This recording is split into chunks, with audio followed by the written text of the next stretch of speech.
How's it going, everyone? This is Leo Perales, and this is the Perales Report.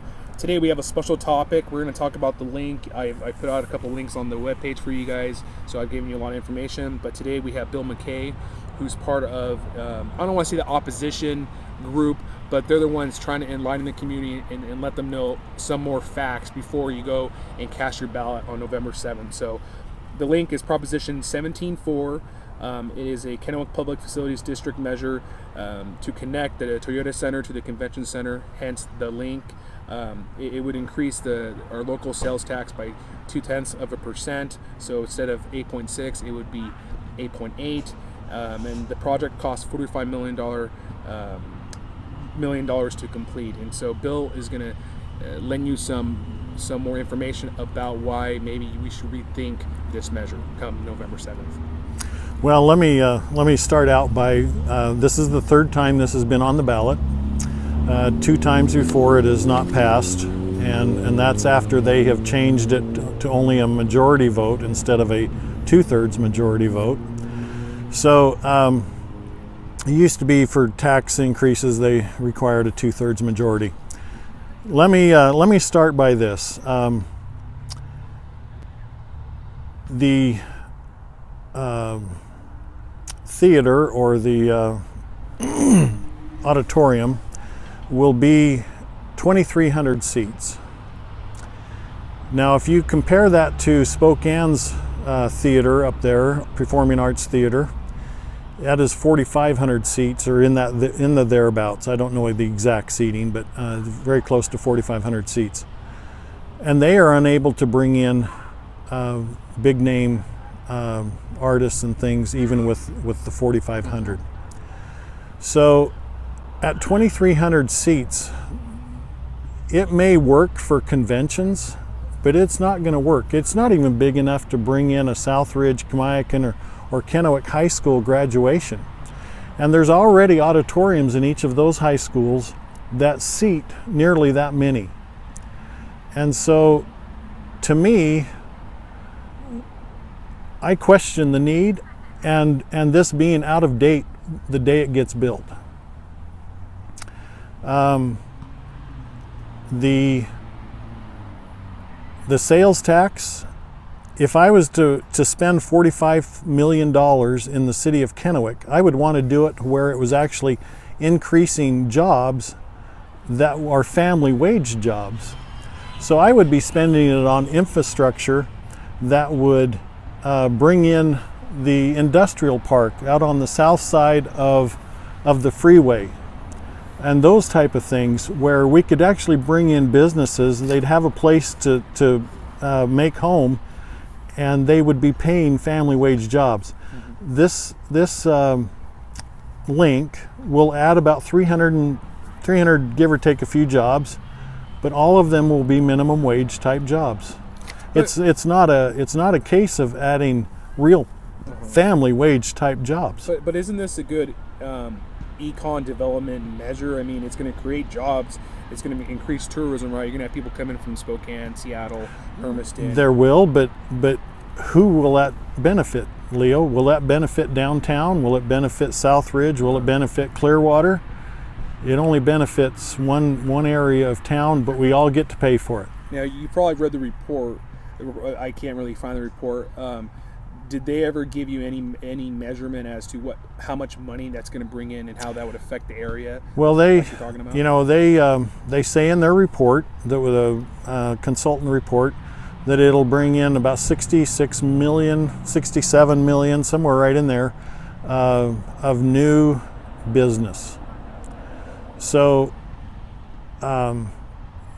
but that new business will only benefit, again, those businesses right around that Columbia Center Park area.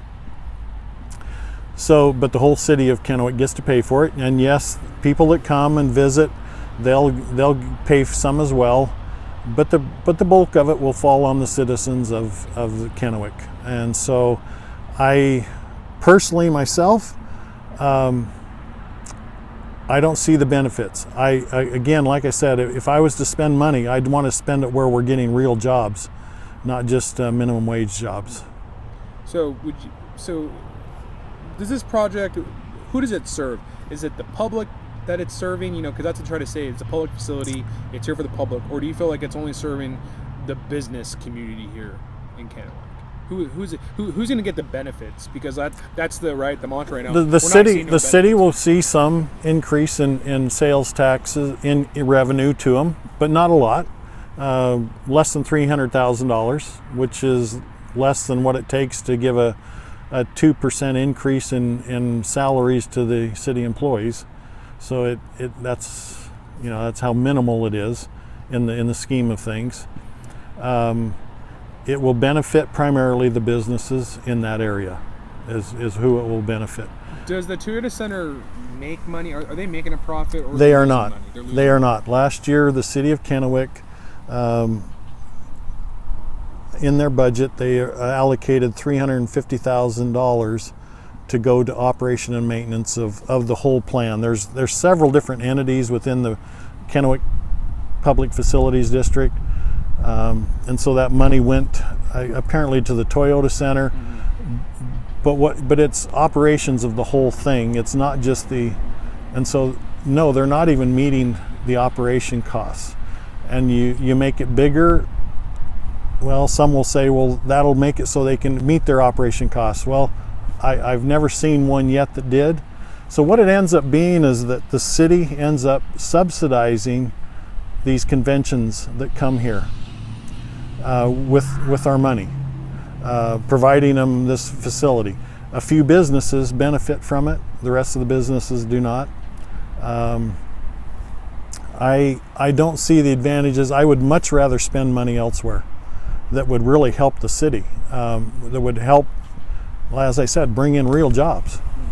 But this is, again, the other point is that I just made is that, yeah, it doesn't even cash flow its operations. Do you feel like it's out of touch with the character of our community? No, no. I'm not against them doing it if they can figure out a way to do it with private money or private enterprise or anything along that line. The more power to them. So you want family and wage jobs? That's what you would like to see. Now the Columbia Urban Wine Village cost about like $4.5 million to make. Do you think that was a good use of public dollars? Because there's public dollars in there. Mm-hmm. They got money from Benton County to pay for that, and other people too. But do you feel like they should be? I mean, because that's really, who's that going to serve down there? The wine industry? Well, it'll serve some of the people in downtown Kennewick, some of the businesses down there, like I mentioned. But they're also trying to kick out some businesses that are already there because of rezoning. And so when you have people that are trying to run these public facilities, you end up with properties like the track that can't make ends meet, that being totally subsidized. You end up with Trios, stupid decisions like Trios. I'm totally afraid that the wine village is not going to be what everybody thinks it's going to be. Mm-hmm. I think that the link with is not going to be everything what everybody, the people that are in charge of, one of the persons in charge of it has a special interest. She works for Simon, the mall. The mall would benefit somewhat from that, and so when you got people that are benefiting from it and trying to use public money to do that, it doesn't bode well with me. So what would be the biggest takeaway that you could give the voters out there? Because this is going to be a video that's going to be put out to the voters out there. It's going to be all over Facebook, YouTube. What's the main takeaway? Do you think that we should take that $45 million, that it would cost, and put it in other projects, or in, full disclosure, Mr. McKay here is running for city council. Do you see that $45 million being used for other economic development projects here in the community? I do. I've mentioned several times that the industrial park out on the other side of the freeway could be developed with that kind of thing, and really benefit the whole city of Kennewick by people moving here. These 300 jobs will be produced by Link. aren't going to be people moving here and establishing homes and that type, because it's not going to be family wage jobs. It's minimum wage jobs, $10, $11 an hour, whatever that minimum wage is. So yeah, that money could be used elsewhere. If we're going to increase the sales tax, let's put it somewhere where it really does some good. Awesome. Well, thank you, Bill. Thank you for your time, Leo. We're going to have more people on here on the program. We're going to have somebody here soon to talk about, know that this is actually a good idea, that we need to invest in this type of facility.